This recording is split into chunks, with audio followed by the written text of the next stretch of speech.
طلال چودھری صاحب اپنی گھٹیا گندی اور غلیظ حرکتوں کی وجہ سے لاہور کے ایک نجی ہسپتال میں داخل ہو چکے ہیں۔ بتایا جاتا ہے کہ طلال چودھری صاحب جو کہ وفاقی وزیر بھی رہ چکے ہیں اور مسلم لیگ نون کی طرف سے ان کو اسپوک پرسن کا درجہ حاصل ہے۔ کوئی بھی بات کہنی ہو یا نون لیگ کو ڈیفینڈ کرنا ہو تو طلال چودھری صاحب کا نام سیر فہرست میں آتا ہے۔ جہاں طلال چودھری صاحب بہت سے کارنامے سر انجام دے چکے ہیں، وہیں پر ان کی زندگی میں اب یہ کارنامہ بھی سنہرے لفظوں میں لکھا جائے گا کہ طلال چودھری صاحب اپنی ہی پارٹی کی ایک MNA کے گھر میں رات کو 3 بجے گھس گئے تھے۔ اس عورت کے ساتھ طلال چودھری صاحب نے چھیڑ چھاڑ کی تھی اور ان کو تنگ بھی کیا تھا، جس پر اس عورت کے بھائیوں نے طلال چودھری کی درگت بنائی اور اتنا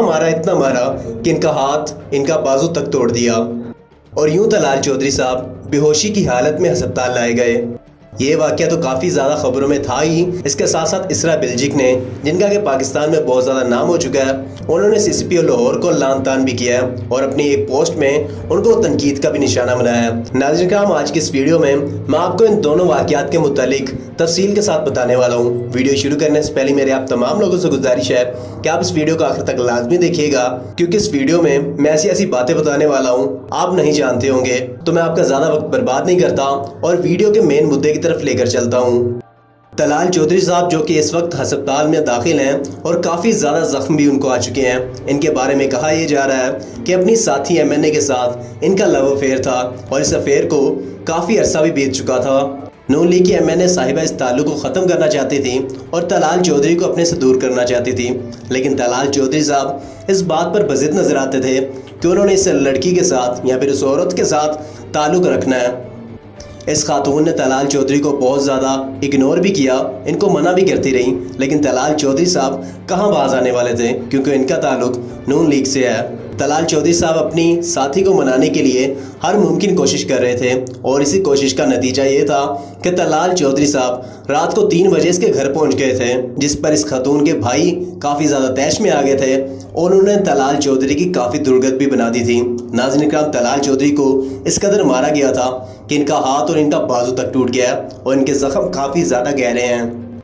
طلال چودھری صاحب پر جب تشدد ہو رہا تھا تو تشدد کی تاب نہ لاتے ہوئے طلال چودھری صاحب بے ہوش ہو گئے تھے اور بے ہوشی کی حالت میں ان کو لاہور کے ایک نجی ہسپتال میں داخل بھی کر دیا گیا ہے۔ خیر، یہ واقعہ تو کل کا ہے، لیکن طلال چودھری صاحب کا اس پر تازہ ترین بیان آیا ہے، وہ بھی میں آپ کے سامنے رکھ دیتا ہوں۔ طلال چودھری اپنی صفائی میں یہ کہتا ہے کہ مجھے تنظیم سازی کے لیے رات کو بلایا گیا تھا اور مجھے دھوکے کے ساتھ بلایا گیا اور میرے ساتھ یہ سارا واقعہ پیش آیا۔ طلال چودھری کے اس بیان سے دودھ کا دودھ اور پانی کا پانی ہو جاتا ہے، کیونکہ طلال چودھری کے پاس کچھ بولنے کے لیے رہا ہی نہیں تھا۔ شاید طلال چودھری نے پاکستان کی عوام کو اب بھی 80 یا 90 کی دہائی کی عوام سمجھ رکھا ہے کہ آپ کچھ بھی بولیں گے اور پاکستانی عوام آپ کے ان بے وقوفوں والی باتوں پر یقین کر لے گی۔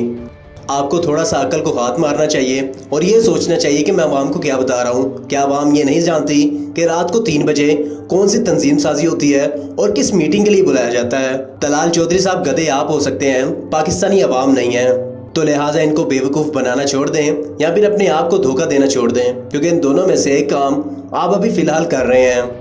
یہ تھا طلال چودھری کا وہ واقعہ جس کی وجہ سے ان کو کافی زیادہ تشدد کا نشانہ بنایا گیا۔ میرے خیال سے وہ یہ ڈیزرو بھی کرتے تھے، کیونکہ رات کو 3 بجے کسی خاتون کے گھر جانا، اس کے ساتھ چھیڑ چھاڑ کرنا، کوئی بھی عزت دار فیملی یہ سارا کچھ برداشت نہیں کرتی، اور میرے خیال سے طلال چودھری کے ساتھ جو کچھ ہوا ہے میرے خیال سے یہ ٹھیک ہے۔ بائی دا وے، آپ لوگ اس بارے میں کیا سوچتے ہیں؟ آپ ہی ہمیں کمنٹ باکس میں ضرور بتائیے گا۔ اب آتے ہیں دوسرے واقعے کی طرف، یعنی کہ اسرا بلجک کے بیان کی طرف۔ ناظرین کرام، اسرا بلجک جو کہ پاکستان ٹیلی ویژن پر دکھائے جانے والے ترک ڈرامہ سیریل ارطغرل غازی میں حلیمہ کے کردار ادا کر رہی ہیں، انہوں نے CCPO لاہور کے بیان کو بہت ہی غیر سنجیدہ قرار دیا ہے۔ اسرا بلجک نے اپنی انسٹاگرام سٹوری میں CCPO لاہور عمر شیخ کی تصویر کو شیئر کیا اور اس کے کیپشن میں CCPO لاہور کو مخاطب کر کے کہا کہ عوام کی حفاظت کرنا آپ کی ذمہ داری بنتی ہے اور یہ آپ کا فرض بنتا ہے۔ ناظرین کرام، چند دن پہلے لاہور موٹر وے پر بہت ہی افسوسناک واقعہ پیش آیا تھا، جب ایک خاتون کو 2 درندوں نے اپنی ہوس کا نشانہ بنایا تھا اور اس خاتون کے بچوں کے سامنے اس کی عصمت دری بھی کی گئی تھی۔ اس واقعے پر CCPO لاہور نے بہت ہی غیر سنجیدہ بیان دیا تھا، جس کی وجہ سے CCPO لاہور کو ہر طرف سے لعن طعن ہو رہی ہے اور اس بہتی گنگا میں اسرا بلجک نے بھی اپنے ہاتھ دھو لیے ہیں۔